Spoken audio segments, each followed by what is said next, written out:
Hey guys, and welcome back to Klonoa Empire of Dreams. So first we're going to take care of the skateboarding stage. I guess the hoverboard stage technically. I don't like you calling it a skateboard or snowboard. Look at that one stage, it looks kind of like maybe a snowboard or anything. I don't know. These are my favorite stages in these games. Just because they're kind of laid back and kind of calm. You don't have to think about looking for any puzzle pieces. And the only real challenge is getting all the gems, because some of them are in some hard to reach places. Which can be a little annoying. But if you know what you're doing, it's good. It's all good. I'm not trying to collect all of them. I just have a thing with collecting the ones that I can see. So it might look like I'm trying to collect them all. But I am not. I am just trying to get the ones that I can. I could have got the one up there because I want to just kind of grab the enemy and bounce off, but I kind of didn't. And same right there. So from what you just gotta use what's around you to kind of get the obstacles, you get the gems. But with that, we are done with that. So we'll head to the next puzzle stage and maybe the next moving stage too. But anyways, here we have a button, and it is used to make these boxes bigger or smaller. Now the thing is that each room, a lot of rooms have these boxes. When you hit one switch, it activates or switches them all. So some will get bigger and some will get smaller. So when I do hit this one right here, it's going to get smaller or bigger. And that would affect the one in the other room that we saw earlier. It's not just kind of, it's not like a ripple effect in a way. Not just one is affected, they're all affected. So here's a star behind this switch. So then go get that box. So we can pretty much put the enemy on there. Can use as a stepping stone, I guess. So we got this guy. And kind of use it to get up there. But first we need to go over here, hit that. There's another way to get up there and press the switch. That's our first star. Now this one is very interesting. So remember the box. We're gonna come back to that box that's kind of stuck between there later. And with this one, we need to put that box on top of the other one so we can get the switch. Not the switch, the key. I'm thinking about switches too much. We're gonna try to get that key by putting that box on top of the thing so when it shrinks, it'll fall through. Of course, I'm a little imprecise and it lands on the ledge. But pretty much that's the gist of it. Sometimes I hate when I jump and I accidentally jump into the rope.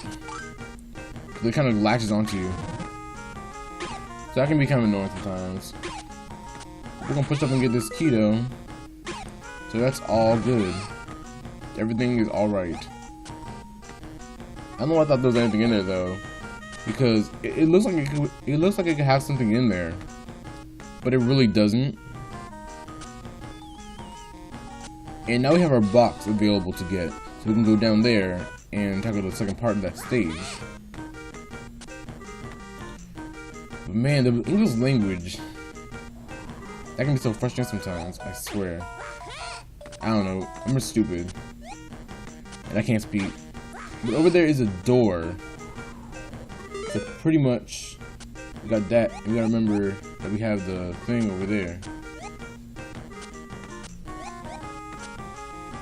And we have this little thing right here, which is really annoying. So we gotta get this down so we can get over there. I'm gonna try this, but I believe there's a box. Yeah, there's a box. But, you know, sometimes I like to try things, but maybe it's a little unconventional. But try things without using what they give you, I guess. I don't really know how to explain it. Because I'm an insistent person and I experiment too much. But that didn't work, so I'm gonna try it later, but we're gonna come to this room. And so we see there's 3 switches over there. And so to get that door open, you need to hit all 3 of them. You get him in a way so that they pretty much don't reset, because they will reset after a certain amount of time. So just keep that in mind so that you'll know when you are kind of doing this. But now we got the last key, which is pretty important, which is the triangle key. I'm gonna try this before I go get the triangle door opened. Just to see if it can work. I think it could. I think it can. But you never know. I'm gonna try for maybe 20 seconds or something. I don't know. It's not like the other ones. You can't just jump. Because you have a little less altitude, so it's kind of annoying. It's kind of annoying, but we can try it, and then I guess I'll just go back. But we're going to come down from the top and grab that box when we come through the triangle door. I believe behind the triangle door. Yeah. So that box down there is open now too, so we can come up here. This one's a little frustrating because you have to be really careful that you don't mess up when you're going up these things. Because it's easy just to miss one because you have to kind of flip. You have to kind of flip yourself so you can open and hit all the switches. I probably advise maybe starting facing one way and then kind of proceeding to go the other, so that you can hit that little switch. So blow up the obstacle and get through that door. And what I like about this stuff is that a lot of the things connect. So it's not just one little room sometimes. It might be a room connecting to another room, which is kind of like a exit way. I'm not gonna worry about the obstacle because that's irrelevant. Instead, I'm gonna try to get this. Finally, I'm gonna get this star, and that is it with this stage, and we will proceed to the next after we get down from here. So what we need to do is block this box right here with a switch. Let me see. I want to go through it though. I'm not trying some things to go through it. I might need to go get that box again, I think. Let me try it. If I remember, I have to get that box, but I don't know sometimes.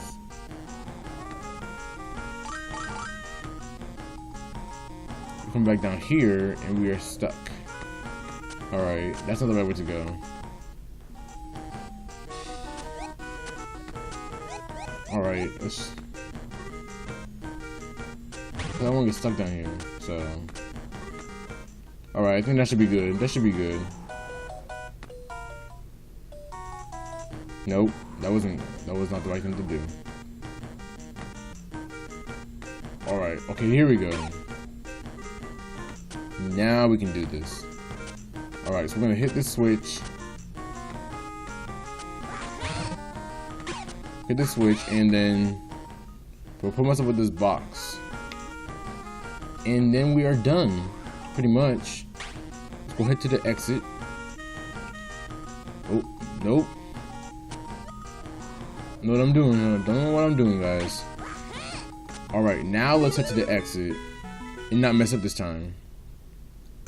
So we're doing that vision, finally. Now, I'm going to head to this one and do this as the last one, because I can. This is where it starts getting a little frustrating, I guess, because there's a lot of balloons in this stage. I mean, the later ones, it can get even worse. I mean, this one has its moments of being alright. It's not too bad. It's just a bit annoying sometimes. But then again, I really hate balloons in these stages because it's just hard to get them sometimes. You're kind of rushing, so you can't be fully accurate because you are so nervous about dying, pretty much. It's kind of hard to explain, but you're kind of nervous about dying. You don't want that to happen. But then again, you don't want to like not go and you kind of trust your gut, make some blind jumps. But again, that's how scrolling stages work, I guess. Not a big fan of them. They make me too nervous, or they make me too frustrated. That's more the word I want to use. They're frustrating. But I'm trying to get through these, you know. That's how we do. We're almost done with it. We're getting close. Maybe like 2 minutes away, something like that. 1 minute. You have a good friend of Teton. I think we really need him. Let's try to go get something up there with the life. I could have used that, but I guess I'm pretty decent on these lives. I have 19. That should take me through the next, at least the next level, at least the next division level. So I'm not too worried. But so let's head to this last little part. And I have 20 lives. That's a good amount of lives. I should be able to survive. I might have more lives on my practice, but then again, I didn't really die that much. You kind of have to have some hindsight with some of these lives, because if you do miss them, they're pretty much gone. That can be a little frustrating, because they usually in places you have to take a risk. To get lives, you have to take risks, because these lives are placed in areas that if you're not careful and you're not precise, especially, you will pretty much die. With that, we are pretty much done with the stage now, and I'm done with this episode. So next time, we'll tackle the next vision and the next boss. So have a great day, and peace.